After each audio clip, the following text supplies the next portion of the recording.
नमस्कार मेरे प्यारे भाइयों एवं बहनों। आज मैं आप लोगों को सुनाऊंगा पितृपक्ष कथा। और इस पितृपक्ष के समय में अगर आप इस कथा को रोज सुनते हैं तो इससे बहुत लाभ होता है।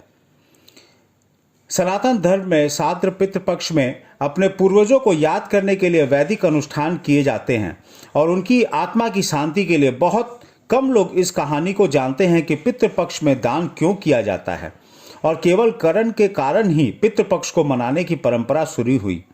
पुराणों के अनुसार पितृपक्ष में दान करने से आत्मा को स्वर्ग की प्राप्ति होती है। आइए आपको बताते हैं दानवीर कर्ण से जुड़ी कथा के बारे में। दानवीर कर्ण के बारे में सभी जानते हैं कि कर्ण देवी कुंती के सबसे बड़े पुत्र हैं और सूर्य देव के पुत्र हैं, और सूर्य देव ने अपना वादा पूरा करने के लिए अपनी सुरक्षा कवच भी दान कर दिया था।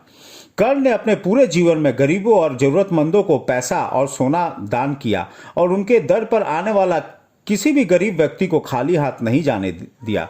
लेकिन उन्होंने कभी भी अन्न अनाज का दान नहीं किया। अपने अंतिम समय में जब कर्ण मित्र लोक को छोड़कर स्वर्ग में गया तो उसे सोना और पैसे के अलावा कुछ नहीं दिया गया।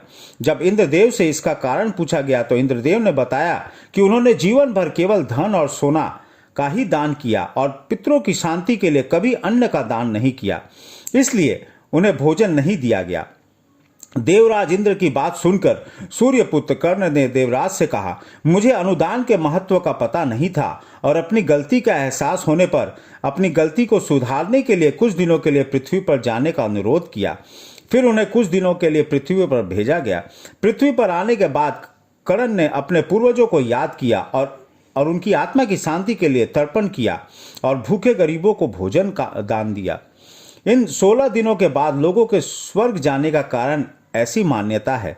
तभी से 16 दिनों का पितृपक्ष मनाने की परंपरा चली आ रही है और इस दिन लोग अपने पूर्वजों की याद में भोज का आयोजन करते हैं तथा अपने पूर्वजों की पसंद का भोजन किसी वेद पाठित पंडित को दान किया करते हैं।